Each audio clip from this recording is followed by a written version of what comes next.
Well, hi, welcome back to Painting with KQ. I'm Keith, and we are working on either going to call this Destiny's Path or the Path of Destiny. This is a 12 by 24 canvas, and I did that because we had so many elements to bring in from top to bottom. I put the main players in here first. I had trees across here, these bigger trees in here in the moon. I just kind of put those in with a chalk pencil, very lightly put a line in there, just like that. And I was able to move some trees in, take some out, that kind of thing. So anyway, we're working on detailing this. A couple of things to be aware of is that this has a high, really it's a high kind of a background here. So if you have a line back here, it's much different than if your horizon line was here. You have a bigger foreground and middle ground. So understand, if you're going to have that line up there, the horizon that high, you're going to have more work to do down here. But it gives you the chance to put in different elements and the chance to put detailing in all the way up here. The trick too also is, as we've said before, bring in the viewer's eye into the painting.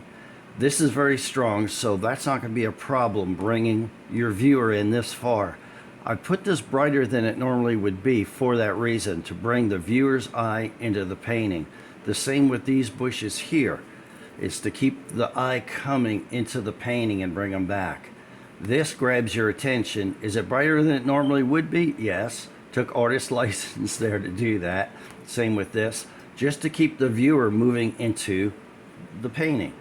So what we're going to do today is we're going to work on this grass. And when I started this out, I used it's an interesting type of brush I want to make you aware of.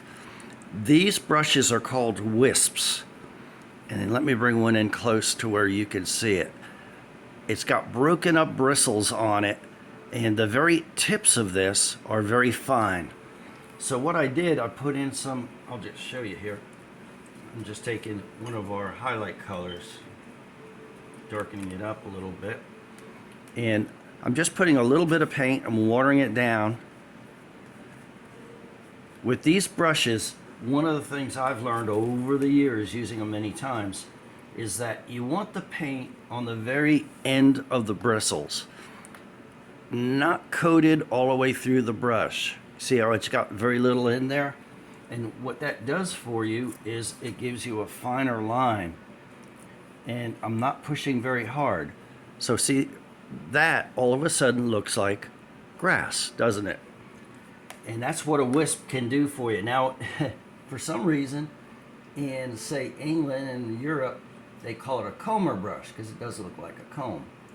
And there it gives you that really fine little grass needles almost. Works very well. Now there's grass here, but it's darker, and this over here is lighter.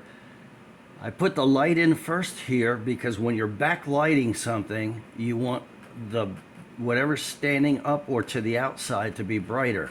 Then I put the darker colors in front, and what that does, it gives you the liberty to come down as far as you want with the darker colors, and that stays just the way it is. This piece here might be, did I bump you there? I'm sorry. This might be in the light back here, so I did that. Another thing that gives you depth in your painting that I've been doing along the way is putting shadows in. Here, we understand where the light is, and that's important, but also are the shadows. You see the shadows here in the background? That's very important to bring details that bring realism in. And the more details you put back here, the more it draws the eye in. Like this tree here, if you can see it, it's actually got a little split down the middle. When you're looking at it and viewing it, you see this over here, it's points of interest that bring your eye in. So one of the things I'm going to do is enhance this light over here. Let's do that together today, and I'm going to use a liner brush. Let's see. Let's just see, we can use this liner brush right here. And I'm going to mix a little brown and white together. And what we're going to do is get the highlight on this side to kind of match up to this, and maybe drop that other side, the left-hand side, down a little bit. The trees I want to talk to you about today, these started out as just a black line. And over that, what I did, I put brown in. I put just little lines of brown in. In fact, let's just do one right now and I'll show you. I took this and I just went down like, say, this. Okay? So I went through the whole tree like that. Then what I did, I came back and added more lines on the outside to this, because if you're looking at a round object like this, and say it had lines on it, up and down, as you get around to the sides, the lines would get tighter and tighter, closer and closer together. That's how you make an item like a tree look rounded, is by doing that. Where that will help you is on the trees, on big branches, and on logs that are on the ground. If you use that concept with putting the lines across here first and then double them up on the outside, then on top of that, we put our light in like we've just been doing, and on this side, on the shadow side, I put some blue. So then not only, I'm sorry I keep running into you, we get the rounded look, then we also get the feeling of light and shadow as well. The light being right here and the shadow on this side. Did the same on this, and I didn't put as many lines in these trees. I guess featuring that these are a little bit different variety, but there are different facets within the trunk itself. Then the light being on this side, and for trees like this, I use a couple different brushes. I'll probably use 2 different types of fan brushes, and then I'll take one of the liner brushes, something like this, and then go in and just make sure that I'm kind of even and broken up. I see one place where I wasn't, right up here. And you can see right there, that breaks it up. Wherever you have a spot that doesn't look like it's even, or you're missing some highlight, that's a simple way of doing it right there. And get it all evened up. And that's exactly how I did that. So I think what we'll do is I'm going to show you, brushes. While we're talking about brushes, if you can see it, there's a little buildup here on this brush by the ferrule. If that happens to you, what I do about twice a year, I'll take brushes like this that are starting to get a little buildup and put it in nail polish remover for a little while, then I muggle it out on something, rub it out. I'm surprised at how much color can come off, because when you're working, especially in acrylics, you're trying to work quickly sometimes because they dry so fast. This will help you save your brushes and make them live twice as long. So I have my black paint here, and what I'm going to do is thin it out with water to where when I rub it out, muggle it out a little bit, you see that color there, it's just a little bit dark.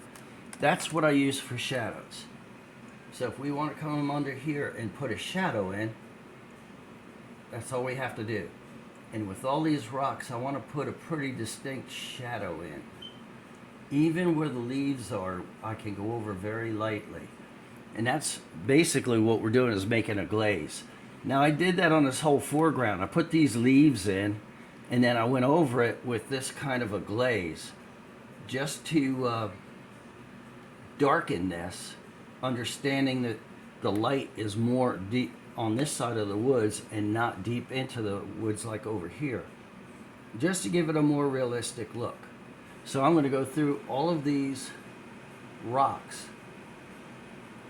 And what we're going to do the next time we're together, doesn't that look good? Can you see that? That actually looks like a nice shadow. When you use that glaze like that, it's very handy. I use it on a lot of different items.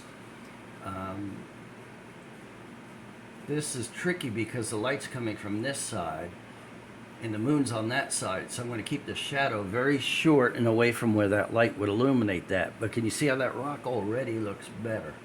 You can take it and come up the rock too some to give it a more shadowed look. Isn't that fun? So anyway, I'm about out of time. I try to keep our tutorials to 10 to 12 minutes. So thank you for being here with me at Painting with KQ. And as always, well, don't forget to hit the like and subscribe. They'll let you know when we get our next in the next couple of days. We're going to finish this up. So I'd like you to be here because it's been fun. And it's a good learning experience. So anyway, have an incredible day as always. It's been great being with you. And I will see you in a couple of days.